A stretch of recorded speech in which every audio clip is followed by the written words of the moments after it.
तो फ्रेंड्स, तो चलिए अब देखते हैं अपना यूनिट नंबर 2। यूनिट नंबर 2 के क्वेश्चन बैंक।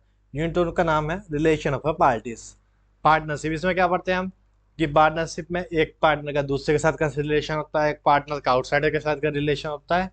और उसके बाद हम पढ़ते हैं कि उसकी क्या राइट्स एंड ड्यूटीज है, कब उनको एक्सटेंड और रेस्ट्रिक्शन कर सकते हैं। उसके बाद हम ये पढ़ते थे कि इमरजेंसी केस में क्या उसके वे होते थे, कैसे इमरजेंसी केस में वो अपनी ड्यूटीज को एक्सीड कर पाता था, अपने राइट्स को एक्सीड कर पाता था। उसके बाद हमने भी पढ़ा था कि मतलब कब उसका माइंड वो होगा, क्या बोलते हैं सब ना। बेसिकली ये सब चीजें हमारी थी उसमें, राइट्स एंड ड्यूटीज में। कि मतलब एडमिशन, रिटायरमेंट, डेथ वगैरह का क्या क्या चीजें थी, एक्सपल्शन। तो वो सब चीजें बेसिकली हमने यहाँ करी थी। अब देखते हैं अपने क्वेश्चन में। तो सबसे पहला क्वेश्चन है व्हेन अ कंटिन्यूइंग गारंटी। ये सबसे पहला नहीं, सबसे लास्ट का होना चाहिए, क्योंकि सबसे लास्ट का टॉपिक यही था कंटिन्यूइंग गारंटी का। तो चलिए सर यहाँ से कर लेते हैं, क्वेश्चन नंबर 2 से स्टार्ट। क्वेश्चन नंबर 1, या चलिए क्वेश्चन नंबर 1 से ही करिए। अब तो मैं ये मान के चलूंगा कि आपने कर रखा है पहला क्वेश्चन, वो chapter unit 2। When a continuing guarantee can be revoked under the Indian partnership act. Continuing guarantee Indian partnership act में कब रिवोक होती है? बेसिकली इसकी क्या, कंटिन्यूइंग गारंटी का मतलब क्या है? किसी बंदे ने फर्म के लिए गारंटी ली है, या फर्म ने किसी बंदे के बिहाफ पर गारंटी ली है।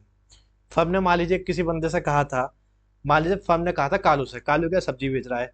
फर्म ने कहा कालू से कि श्याम जितनी भी तुम कि श्याम छोड़े, कितनी क्या बोलते हैं ना, ऋषि, कि ऋषि तुमसे आगे जितनी भी सब्जी लेगा अगले 3 महीने तक या अगले 6 महीने तक, मान लीजिए, ये मानिए, ऐसे मानिए, देखिए ये हमारी फर्म, ठीक, फर्म है। फर्म ने गारंटी ली थी कालू को, फर्म ने कालू को गारंटी दी थी, कालू को।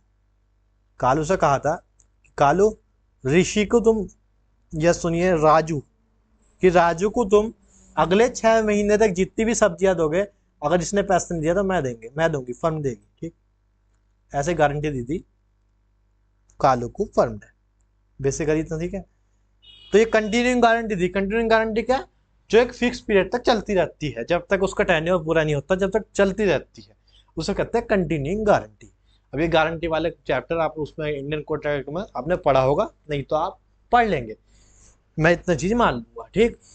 चलिए, कंटिन्यूइंग गारंटी हो चुकी। इस केस में क्या होगा, मान लीजिए फर्म 3 महीने बाद ही हो गई बंद। मान लीजिए इस डेट के 3 महीने बाद ही फर्म हो गई डिसॉल्व।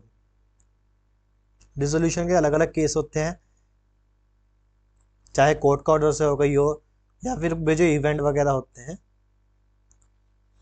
क्या वजह से, रुको यार, डिसोल्यूशन हो गया।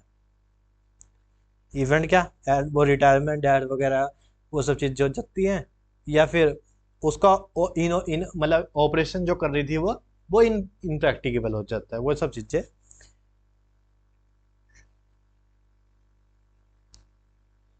होती है इसके अंदर। बेसिकली आप डिसोल्यूशन ही मान लो इसको। तो मान लो, देखो उसने गारंटी ली यहाँ 6 महीने की, लेकिन 3 महीने बाद तो फर्म ही बंद हो गई। जिस दिन फर्म बंद हो जाती है ना, उसके बाद अगर कोई नई फर्म भी बन रही है, या वो फर्म बंद हो गई, तो उसके बाद तो खत्म हो गया ना। मान लो जिस बंदे ने गारंटी ली, अगर वही खत्म हो गया तो गारंटी खत्म हो जाती है, बेसिकली आपने पढ़ा होगा। अब यहाँ गारंटी किस बंदे ने ली, यहाँ गारंटी ली फर्म ने। अब ये पुरानी फर्म जिस दिन खत्म हो गई 3 महीने बाद, उस दिन गारंटी खत्म हो गई, बेसिक सी चीज है। अब वो जो नई फर्म बन रही है वो पुरानी फर्म नहीं रही। तो जैसी कोई पुरानी फर्म बंद होकर रिकंस्ट्रक्शन होता है, नई फर्म बनती है, उस केस में जो कंटिन्यूइंग गारंटी होती है वो डिस्चार्ज हो जाती है, और डेट के बाद, यानी कि 3 महीने तक की जिम्मेदारी है सब्जी होगी, उसके बाद दी गई के लिए कालू के पास अधिकार नहीं कि वो फर्म से जाकर रिकवर कर सके। इसका उल्टा केस भी हो सकता है। इसका उल्टा केस क्या, कि राजू ने कालू को गारंटी दी थी कि तू फर्म को सब्जी भेजना। राजू ने कालू से कहा कि तू फर्म को 6 महीने तक सब्जी भेजना, उसकी जिम्मेदारी मैं लूंगा। अब मान लीजिए 3 महीने बाद फर्म बंद हो गई, तो क्या कालू अब भी कहीं और सब्जी भेज दे, या कालू उसके बाद किसी पार्टनर के घर सब्जी भेज दे, क्या उसके लिए भी राजू जिम्मेदार है? नहीं। जिस दिन फर्म डिसॉल्व हुई उस दिन के बाद किसी भी ट्रांजेक्शन के लिए ना तो वो गारंटी चाहे फर्म ने ली हो, चाहे किसी बंदे ने दी हो, ना फर्म जिम्मेदार है ना बंदा जिम्मेदार है। बेसिकली यही इसका मेन चीजें है कंटिन्यूइंग गारंटी इस पार्टनरशिप के केस में। ये इसमें लास्ट में है, मेरे नोट्स में सबसे लास्ट का आखिरी का टॉपिक यही है। जितना मैं कह रहा था कि आखिरी का टॉपिक और क्वेश्चन मैंने डाल दिया गलती से सबसे पहले, लेकिन आप जाने दीजिए। देखिए सेक्शन नंबर 38 है, देख लेना उसमें जाके। Continuing guarantee given to a firm or the third party in respect of the transaction of a firm is in the absence of any agreement or a contrary revocation as a future transaction from कब से revoke हो जाता है from the date of change in the constitution of firm यानी जिस दिन से firm का रिकॉन्स्टिट्यूशन हुआ उस डेट से कंटिन्यूइंग गारंटीज खत्म हो जाती है। कहें तो रिवोकेशन मतलब खत्म हो जाना या कहें तो डिस्चार्ज हो जाना।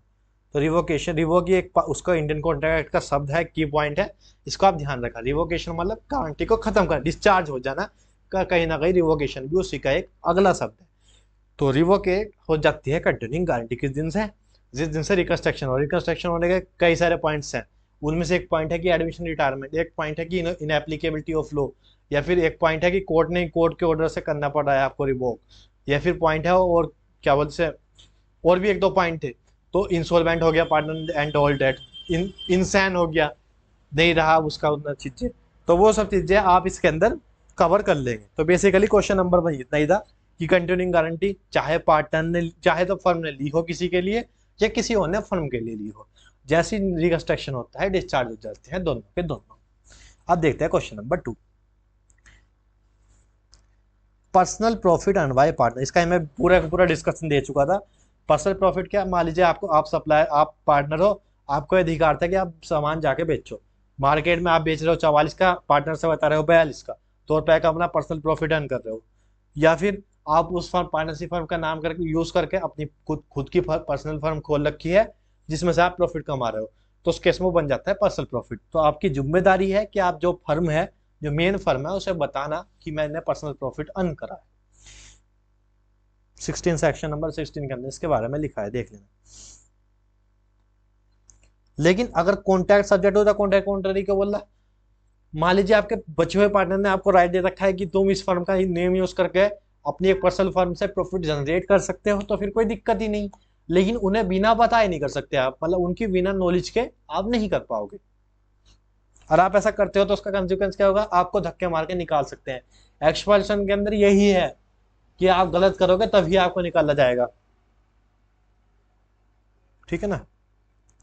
तो उसे क्या, ये फर्म को ये बताना पड़ेगा, फर्म को पे करना पड़ेगा वो सीक्रेट प्रॉफिट, चाहे वो सीक्रेट प्रॉफिट ड्राइव करा हो उसी बिजनेस से या उसके जैसी कोई सेम नेचर की बिजनेस कैरी करके, फिर भी वो उसे पेमेंट देना पड़ेगा। उसे उसे किस देना पड़ेगा, जो ओरिजिनल पार्टनरशिप फर्म होगी उसे पेमेंट देना पड़ेगा। बेसिकली इतना ही ये क्वेश्चन नंबर 2 है। चलिए देखते हैं question number 3। What is the provision relating to the effect of notice to an acting partner of a firm as a partnership act? Acting partners के नोटिस का क्या इम्पैक्ट आता है? सेक्शन नंबर बोल रहा हूँ, सॉरी, PYQ में 90 के अंदर आया था। According to section 24 of Indian Partnership Act, notice to a partner who is habitually active in the business of a firm or any matter relating to the affairs of the firm operation is as a notice to the firm। कि अगर कोई बंदा active partner है, sleeping की बात नहीं हो रही, कोई बंदा एक्टिव पार्टनर है, एक्टिव पार्टनर को दिया गया नोटिस जो आउटसाइडर देते हैं, वो ऐसा मान लिया जाता है कि ये नोटिस पूरी की पूरी फर्म को सर्व हो गया। लेकिन इसकी एक एक्सेप्शन है जो कि है फ्रॉड की, except in the case of fraud on the firm committed by or with the consent of that partner. मान लीजिए एक कोई बंदा जिसे आप नोटिस दे रहे हो, आपको पता है ये काम गलत है, मान लीजिए आपको पता है जो सामान खरीद आप बेच रहे हो फर्म को वो गलत है, लेकिन आप जिस बंदे को बताया आपने कि यार पार्टनर ये मतलब जो पार्टनर था उस पार्टनरशिप फर्म का कि ये सामान गलत है, उसने और आपने कल्यूजन कर लिया, दोनों ने मिली भगत कर ली कि तू कोई नहीं खराब ही भेज दे, फर्म भुगतेगी, उसमें हमारा क्या आधा प्रॉफिट तू रखे आधा मैं रखूंगा। तो उस केस में ये काम नहीं चलता कि आप एक बंदे को नोटिस भेजो, उसमें आपको सबको नोटिस भेजना चाहिए था। गलत है तो उसकी सबको जानकारी दो, लेकिन सही है तो अगर एक को भी जानकारी दोगे तो ये मान लिया जाएगा कि सबको जानकारी दी पार्टनरशिप फर्म के अंदर। The notice to one is equivalent to the notice to the rest. क्यों हो पा रहा है? क्योंकि म्यूचुअल एजेंसी का कॉन्सेप्ट वर्क कर रहा है। इसी वजह से कि एक को दिया गया नोटिस, ये मान रहे हैं हम कि वो एजेंट है तो सबके पास नोटिस पहुंच गया होगा, ठीक है ना। तो जितने उसके प्रिंसिपल होंगे सबके पास नोटिस पहुंच गया होगा। बेसिकली इतना है। तो ये था हमारा कि नोटिस का वगैरह क्या, कि बेसिकली इस क्वेश्चन में क्या था कि जो एक्टिव पार्टनर है, जो जागा हुआ पार्टनर है, सोया हुआ पार्टनर नहीं है, उसे एक पार्टनर को दिया गया नोटिस, ये मान लेंगे पूरी की पूरी फर्म को नोटिस सर्व हो गया। लेकिन इसकी एक्सेप्शन फ्रॉड है, फ्रॉड के केस में नहीं मानते। फिर उसके बाद हमने आगे पढ़ा क्योंकि ऐसा क्यों हो पा रहा है, उसका बेसिस क्या है? उसका बेसिस ये है कि ये म्यूचुअल एजेंसी में है, इसलिए जो वो है वो एजेंट है पार्टनर, तो एजेंट को दिया गया नोटिस ये मान लिया जाता है कि प्रिंसिपल को सर्व हो चुका है। अगला है गुडविल की डेफिनेशन, ये भी हमने पढ़ा था गुडविल की भी, कि गुडविल पढ़ना जितना आसान है डिफाइन करना उतना ही मुश्किल है, लेकिन उसकी एक डेफिनेशन दी गई थी, वैल्यू ऑफ इज्जत, यानी कि value of reputation of the firm. क्या इज्जत? जो नॉर्मल इंडस्ट्री में प्रॉफिट कमाया जा रहा है उससे ऊपर जितना भी प्रॉफिट कमा पा रही है वो खुद की पर्सनल इज्जत की वजह से, मतलब पर्सनल रेपुटेशन की वजह से कमा पा रही है। तो वो जो वैल्यू है प्रॉफिट की, नॉर्मल प्रॉफिट से ऊपर, यानी कि सुपर प्रॉफिट जो नॉर्मल प्रॉफिट से ऊपर कमा पा रही है, उसकी वैल्यू कहते हैं गुडविल। इसलिए आप देखोगे जो गुडविल की जो वैल्यूएशन है उसमें हम एक फॉर्मूला नॉर्मल प्रॉफिट का भी यूज करते हैं, एक सुपर प्रॉफिट का भी यूज करते हैं, क्योंकि दोनों ही जो नॉर्मल प्रॉफिट से ऊपर है वही गुडविल है, या जो सुपर प्रॉफिट है वही गुडविल है।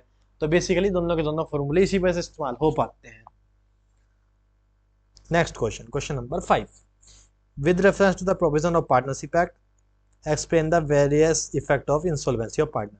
जब कोई पार्टनर इंसॉल्वेंट होता है इसके इफेक्ट क्या है? सबसे पहले समझिए इंसॉल्वेंट क्या मतलब।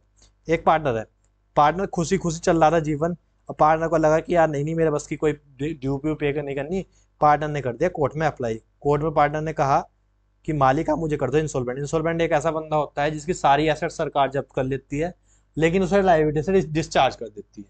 उसकी जितनी भी उसके नाम पे एसेट होती है सब सरकार रखती है, जितनी भी बची होंगी, कुछ बची होंगी तो, लेकिन उसे लायबिलिटी से डिस्चार्ज करती है। फिर कोई बंदा उसके ऊपर केस नहीं कर पाता। तो क्या जिस दिन हमने कोर्ट में अप्लाई करा उस दिन से मान लिया जाता? नहीं। एप्लीकेशन डे से नहीं माना जाता है ये? नहीं, एप्लीकेशन डे से नहीं माना जाता। जिस दिन कोर्ट में जज साहब ने ये कहा कि हाँ वो बंदा इंसॉल्वेंट है, यानी जिस दिन डिसीजन आया, जिस दिन जज साहब ने कहा कि ये बंदा इंसॉल्वेंट है, डिसीजन की डेट से मान लिया जाता है कि हाँ वो इंसॉल्वेंट हो चुका। अब क्योंकि वो इंसॉल्वेंट हो चुका तो कोई उस पर केस नहीं कर सकता। अब हमने पार्टनरशिप में ये पढ़ा है कि हर एक पार्टनर को इश्यू कर सकता है थर्ड पर्सन, यानी कि थर्ड पार्टी, अपनी रिकवरी कोई फर्म के एक्ट के लिए। अब वो तो ये चीज कंप्लाई नहीं कर पाएगा, वो तो ये चीज कंप्लाई नहीं कर पाएगा क्योंकि उसे तो कोई इश्यू नहीं कर पाएगी थर्ड पर्सन वो बोल रहा हूँ सॉरी, थर्ड पार्टी, मतलब उसकी लाइबिलिटी तो अब रही नहीं। और पार्टनरशिप में तो लाइबिलिटी होती है, वो भी अनलिमिटेड अमाउंट की, तो दिक्कत आ गई। इसलिए कहा कि जिस दिन आपको नहीं, जिस दिन किसी को भी कोर्ट ये कह रहा है कि आप क्या बोलते हैं अपना इंस्टॉलमेंट बन गए, उसी दिन से उसे पार्टनरशिप छोड़नी पड़ेगी। लेकिन क्या एप्लीकेशन की डेट से छोड़नी पड़ेगी? नहीं, इंसॉल्वेंसी की डेट से। अब जिस दिन उसने छोड़ दी तो क्या उस दिन के बाद की ट्रांजेक्शन के लिए लायबल रहेगा? हाँ रहेगा। ये तो बात है, जस्ट रहेगा। कब तक? जब तक पब्लिक नोटिस नहीं देगा। लेकिन उससे पिछले पहले ट्रांजेक्शन के लिए लायबल, उसके बाद की ट्रांजेक्शन रहेगा, पब्लिक नोटिस के बाद की ट्रांजेक्शन के लेवल रहेगा? नहीं, उसके बाद की ट्रांजेक्शन के लेवल नहीं रहेगा, फिर डिस्चार्ज हो जाएगा। लेकिन उससे पिछली सभी ट्रांजेक्शन के लिए पार्टनर लेवल होता है जब तक वो पब्लिक नोटिस नहीं देता। बेसिकली यही भूमिका है, आप देख लेना इसकी। देखिए, the insolvent partner can not be continued as a partner. क्यों नहीं कंटिन्यू कर पा रहा? क्योंकि अब उसे कोई इश्यू नहीं कर सकता। और इसमें पार्टनरशिप में होता है कि जो पार्टनर होते हैं उनकी लायबिलिटी होती है, वो भी अनलिमिटेड अमाउंट की लायबिलिटी, मतलब उन्हें थर्ड पार्टी इश्यू कर पाएगी। लेकिन इंसॉल्वेंट को तो इश्यू नहीं कर सकते, इसलिए वो पार्टनर की तरह नहीं रह सकते। कब, किस दिन से? At a very first, as a very first मतलब सेम डे, सेम डिट्टो उसी तारीख को, जिस तारीख को कोर्ट ने कह दिया, ऑर्डर आ गया कि आप इंसॉल्वेंट हो चुके। तीसरा point, it is the state of a insolvent partner is not liable. क्यों नहीं होती लायबल? को for the firm after the date of the order, जिस दिन ऑर्डर आ गया उस दिन की डेट के बाद जो उसके एसेट होंगी वो उसके लिए फर्म के एक्ट के लिए उसके एसेट लायबल क्यों नहीं रहेंगी? क्योंकि वो रिटायर हो चुका है। दूसरी बात, जो उसकी एसेट होती है वह सरकार कब्जा करती है। इंसॉल्वेंट की जो एसेट होती है वह सरकार कब्जा लेती है, तो उस पर कोई किसी और का अधिकार नहीं आ पाता। Firm is also not liable for the any act of the insolvent partner after the. तो जैसे कि फर्म के एक्ट के लिए वो लायबल नहीं रहेगा, इसलिए उस इंसॉल्वेंट के एक्ट के लिए फर्म नहीं रहेगी। जबकि पार्टनरशिप में आप ये पढ़ते हैं कि एक पार्टनर के करे हुए एक्ट के लिए बचे हुए पार्टनर, यानी कि फर्म पूरी की पूरी फर्म लायबल होती है। लेकिन एक इंसॉल्वेंट बनने के बाद जब रिटायर हो जाता है उस डेट के बाद, उसके बाद उसके एक्ट के लिए फर्म लायबल नहीं होती।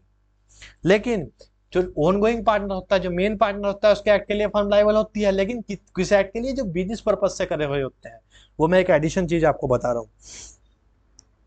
Ordinary the insolvency of a partner result dissolution of the firm. Generally insolvency भी उन्हीं केस में आता है, जैसे एडमिशन, रिटायरमेंट, डेथ, इंसॉल्वेंसी, ये या फिर इनएप्लीकेबल मतलब इनप्रैक्टिकेबल ऑफ लॉ, या फिर आपने अपना मेन ऑब्जेक्ट बदल दिया या फिर कोर्ट ने कहा कि डिसॉल्व करो, ये भी एक केस है जिन केस में डिसोल्यूशन होता है। तो क्योंकि अगर आपके एग्रीमेंट में कुछ नहीं लिखा तो जब कोई बंदा इंसॉल्वेंट होकर जाएगा तो फर्म को होना पड़ेगा डिसॉल्व, बेसिकली इतनी चीज है। ठीक, तो ये था हमारा क्वेश्चन नंबर 5। तो ये भी कोई हार्ड फास्ट रूल नहीं था, इजी क्वेश्चन था। इंसॉल्वेंसी के आपको कॉन्सिक्वेंस बताए थे मैंने, आपको बेसिकली इसमें बता दिए, टाइम लाइन के अंदर बनाकर दिखा दी। चलिए देखते हैं अगला question. Explain in details the circumstances, आपको सर्कमस्टांसेस बताने हैं डिटेल में। कौन से सर्कमस्टांसेस बताने हैं? Which leads to the liability of a firm for the misapplication by a partner. Partner के करेगा मिस एप्लीकेशन से फर्म की लायबिलिटी कब बनती है? इसके दो केस थे, इसके दो केस थे, लेकिन इसके दो केस की एक्सेप्शन भी थी। ये मैंने रेगुलर क्लास में कहा, देखो दोनों के दोनों एक ईयर बी करके दोनों केस लिखे हैं, लेकिन दो केस ये कब एप्लीकेबल होंगे वो भी लिखा है। ठीक, समझिए। मान लीजिए एक पार्टनर था ए, अब वो पार्टनर को ये अधिकार दिया गया था फर्म के अंदर कि जो ए पार्टनर है वो जो बाहर से मतलब मनी कलेक्शन होगी ये कलेक्शन करके लाएगा। उसके पास राइट था कि वो जो बिजनेस पर्पस की जो ट्रांजेक्शन होगी उनकी जो मनी कलेक्ट होगी वो ये कलेक्ट करके लाएगा। ये क्या करा, ए ने एक ट्रांजेक्शन का मनी कलेक्ट कर लिया, लेकिन वो फर्म के अंदर नहीं ले गया, फर्म के अंदर नहीं ले गया। उसने क्या करा, उसने उसे बैड डेब्ट घोषित कर दिया। उस केस में कौन लायबल रहेगा? फर्म लायबल रहेगी। मिसयूज करा पार्टनर ने उस मनी का, लेकिन उसके लिए लायबिलिटी किसकी रहेगी? फर्म की। मतलब मान लीजिए पैसा ले लिया और अभी उसे गुड डिलीवर नहीं करी, तो उस केस में फर्म को उसे गुड डिलीवर करनी पड़ेगी, चाहे भले ही फर्म को पैसा ना मिला हो, क्योंकि फर्म ने जिस बंदे को ऑथराइज करा था उस बंदे के पास पैसा पहुंचा दिया था आउटसाइडर ने। अब ये फर्म की जिम्मेदारी थी कि उन्हें ऐसा बंदा रखना था जिस पे भरोसा कर सके। पहला केस। दूसरा केस देखिए, पहला केस पढ़ लीजिए। Partner acting within his appoint authority, उस बंदे के पास अथॉरिटी होनी चाहिए। जैसे हमारे केस में एक के पास अथॉरिटी है पैसा लेने की आउटसाइडर से, मतलब जो उसके सब परचेजर होंगे जो सब, उनसे to receive money or the property from third party and misuse it. लेकिन उसने उस पावर का गलत इस्तेमाल करा, वो पैसा तो ले आया लेकिन उसने पैसा अपने पर्सनल इस्तेमाल में लगा दिया, बिजनेस के अंदर नहीं लेके गया। लेकिन अब इस क्योंकि उसका एडवांस आ गया, यानी फिर कहें तो पूरा का पूरा अमाउंट आ गया, तो जो पार्टनरशिप फर्म है उसे वो सामान बना के थर्ड पार्टी को देना पड़ेगा, यानी कि जो उसका कस्टमर होगा कस्टमर को देना पड़ेगा। पहला केस। दूसरा केस, वो बंदा ईमानदार है लेकिन कि कोई दूसरा बंदा बेईमान है। वो बंदा जिसे ऑथोराइज करा गया था वो पैसा लेके आया, उसने पैसा बिजनेस के गले में डाला, अब वो बिजनेस के गले से किसी दूसरे पार्टनर ने उठाकर अपने पर्सनल इस्तेमाल में ले आया। उस केस में गलती किसकी है? पार्टनर की, लेकिन भुगतेगा कौन? फर्म। उस केस में फर्म ही भुगतेगी, फर्म ही उस दूसरे जो थर्ड पार्टी है या तो उस हिस्से के पैसे देगी या वो सामान बना के दे देगी जिस सामान के लिए उसने उस पार्टनर को, अथोराइज पार्टनर को पैसे दिए थे। A firm in the course of business receive a money, firm के गले में पैसे आ गए, or the property of third party and the money or the property is misused by any. इस बार वही बंदा नहीं जो लाया है, कोई भी बंदा उसका उस कस्टडी जो फर्म की कस्टडी में थी वो एसेट या पैसे उसका मिसयूज कर देता है, तो उस केस में कौन लायबल रहेगी? लायबिलिटी रहेगी फर्म की। देखिए, liability of a firm for the miss application of partner.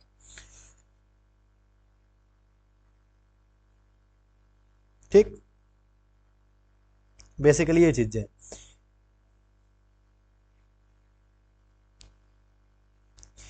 लेकिन एक स्मॉल सा वो समझिए, वैसे मैं आपको बता चुका, पहला पॉइंट कब एप्लीकेबल है? ए पॉइंट कब एप्लीकेबल? जब पैसा फर्म की कस्टडी में ही नहीं आया, फर्म के घर के अंदर ही नहीं आया, फर्म के गेट से बाहर ही बाहर इस्तेमाल हो गया। ठीक। दूसरा केस कब है कि पैसा फर्म की कस्टडी में आ गया, उसके बाद मिस एप्लीकेशन हुआ। लायबिलिटी दोनों केस में फर्म की है, तो वही नीचे क्लैरिफिकेशन भी दिया है। बहुत केस में जो लायबिलिटी है वो लायबिलिटी किसकी है? फर्म की ही लायबिलिटी है। तो ये था क्वेश्चन नंबर 6। अब देखते हैं question number 7। Comment on the right to expel, मतलब धक्के निकालने का राइट क्या है, मतलब कैसे कब कब कोई भी पार्टनर चाहे तो किसी पार्टनर को धक्के मार के निकाल सकते हैं। ये मैं आपको बता चुका था यूनिट 1 के अंदर कहीं ना कहीं, कब? जब मैंने डीड के क्वेश्चन दिखाया था। 3 कंडीशन सेटिस्फाई करिए आप और किसी भी पार्टनर को कहिए जा पार्टनर जा, निकल यहाँ से, धक्के मार के निकाल दीजिए। पहली कंडीशन क्या है? आपकी डीड के अंदर लिखा हुआ होना चाहिए। डीड का ये मैंने दिखाया था, 14वां पॉइंट था, शायद वो क्वेश्चन अब ज्यादा ऊपर हो गया होगा।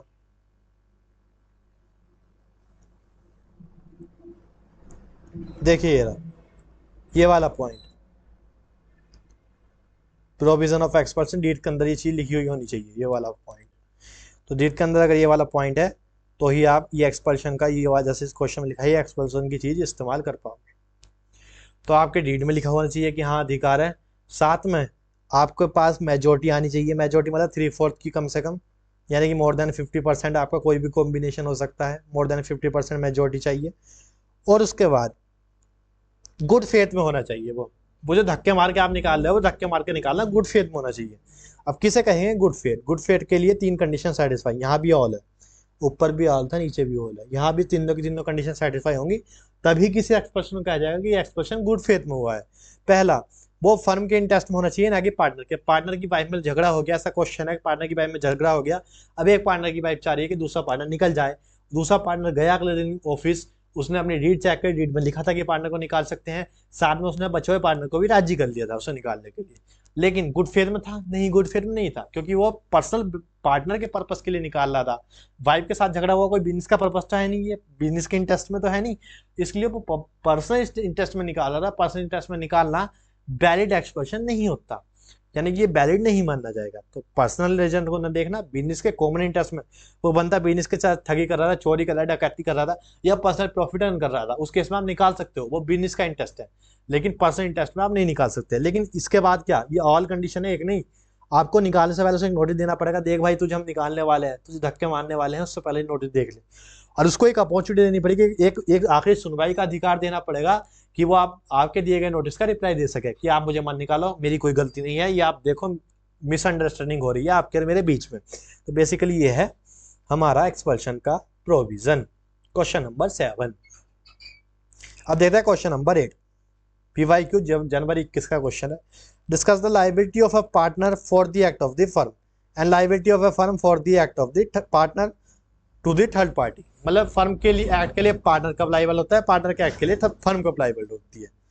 Liability of a partner for the act of the firm, section number 25 बात करता है कि कब पार्टनर की लायबिलिटी के वो पार्टनर फर्म की लायबिलिटी के लिए पार्टनर कब लायबल होगा। मतलब फर्म के करे गए एक्ट, फर्म कौन, बेसिकली किसी और पार्टनर के करे गए एक्ट के लिए फर्म वो वाला मेन दूसरा पार्टनर कब आएगा।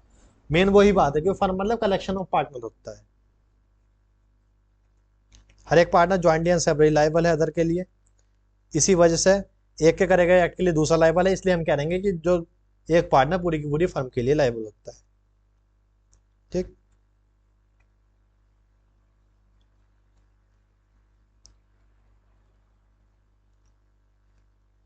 तो ये तो बेसिक केस है, किसी भी पार्टनर ने कोई गलत करा उसके लिए दूसरा लायबल हो रहा है, तो कहीं ना कहीं यही बात होगी कि फर्म के एक्ट के लिए पार्टनर लायबल हो रहा है, क्योंकि फर्म इज नथिंग बस कलेक्शन ऑफ, या फिर कहे तो कॉम्बिनेशन ऑफ पार्टनर ही है। पहला केस तो वो था, दूसरा केस क्या था कि पार्टनर के एक्ट के लिए फर्म लायबल, ये हम पढ़ चुके हैं अभी अपने ऊपर के क्वेश्चन में, मिस एप्लीकेशन वाला पॉइंट, फंड वाला, फंड की मिस एप्लीकेशन वाला पॉइंट ये हम पढ़ चुके। तो बेसिकली ये वाला क्वेश्चन तो हमारा कुछ है नहीं, क्वेश्चन नंबर 8 बेसिकली अपने पहले क्वेश्चन कर दिए, तो ये ऑटोमेटिक हो गया। क्वेश्चन नंबर 9, लीगल कंसिक्वेंस बताने हैं आपको रिटायरमेंट के और इंसॉल्वेंसी के। इंसॉल्वेंसी और पार्टनर के मैं बता चुका, ये भी पहले हो चुका हमारा डन। अब रिटायरमेंट के हमें देखने हैं, तो देखते हैं रिटायरमेंट के। देखिए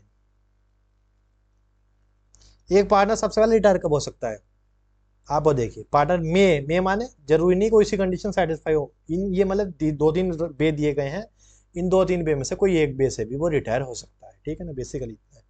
कैसे, इसके 3 कंडीशन थी, ये 3 कंडीशन मैंने डिटेल में बताई थी। पहली कंडीशन में क्या था, पहली कंडीशन में था कि जो बचे हुए पार्टनर थे उन्होंने सबने प्लानिंग कर ली थी कि अभी ओल्ड एज के हो चुके, इसलिए अब हमें निकालना है विद दी